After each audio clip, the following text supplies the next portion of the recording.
It's still uncertain in many ways what direction Trump will take in terms of foreign policy, but do you think that a more isolationist, non-interventionist America might bring some benefits for the rest of the world?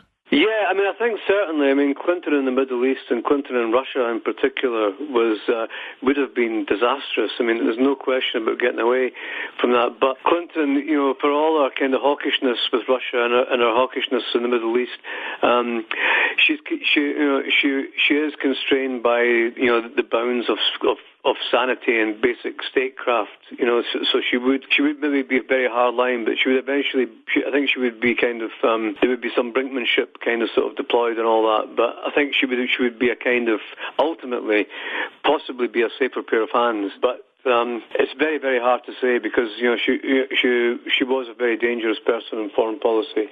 I think Trump is in a way it's a classic bully. He won't go to war with Russia. He'll pick his targets more carefully, and I think but I think he will go to war with somebody. He will go to war with some nation or another. It's just something that his policies are going to be very, very hard. They're going to hit America very, very hard, and he'll need a diversion. And I think that you have that kind of, he's stoked up that nativist kind of sort of USA mentality that he has to do something with it, and I'm sure it'll be a war. I'm sure it'll be some kind of pointless daft war over something or other. Possibly the war. Possibly, there's so many kind of options for him, really. And what you drew on some of the comparisons between what's happened in the US and the UK and indeed across Europe, but what do you think the solution might be given that the political left is in disarray? Well, I think you have to find ways of empowering people in a sort of, we've lost all the ways that kind of people kind of really, that ordinary people progress, for themselves. We've lost the Labour Party, we've lost trade unions, we've lost kind of all these kind of things, and part of that is to do with deindustrialisation. So we have to find a way to stop seeing people as kind of workers and start seeing people as citizens, and start seeing the kind of the conundrum that we're in is about the how to get out of that. It's about the empowerment of citizens. It's about how do we get people empowered and engaged in democracy again. And I think it's going to be a very, very sort of a very difficult task to do that. But I also think that it's a very, very difficult task for ruling elites in whatever shade they come. We've basically got, politics now is basically a kind of sort of a right-wing beauty contest between ugly people. It's like it's the whole. The whole thing was a sort of pageant between two different kinds of elitism, but it's very, very difficult for them in the long run because we're coming to the end of capitalism as an economic force. It's like we're moving into a conceptualist society.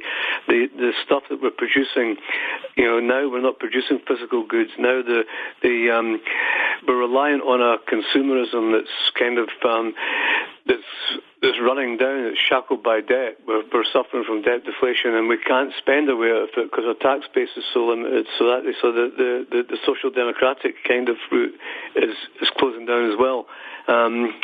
Automation is taking loads of jobs. We've got an elderly population to look after. We've got this massive demographic time bomb. We've got all these climatic kind of issues that are going to come, and they're going to cost money, and we're not.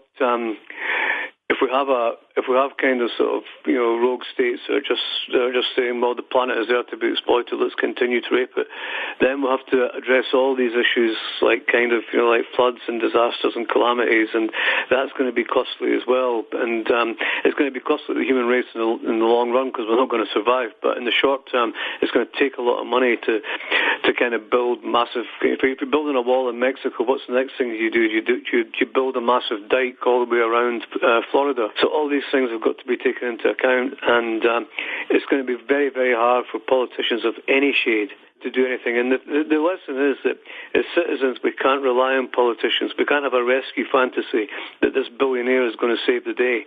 It's all this kind of Batman type of nonsense about, and we have to stop being children. We have to empower ourselves. We have to educate ourselves, and we have to look at what kind of democracy we want to build and what kind of world we want to live in. And turning to Trainspotting 2, which is released next year, are you surprised after all these years by the affection and the Trainspotting characters appear to be held after all this time, even the violent psychopath character Begbie, who might be considered the perfect Trump supporter. I mean, Begbie is it's a nice segue actually, because Begbie is a bit of a poster boy for the white rage that has swept the kind of the Western world. And I think it's funny when you look at the characters of Trainspotting, they've all had their ascendancy in a way. I mean, it's like Renton was originally seen as the main guy in Trainspotting, and then I think it went through a time where it was in that kind of very ruthless neoliberal era we moved into. It was very much when you said something and did something else. It was very much Sick Boys kind of moment. And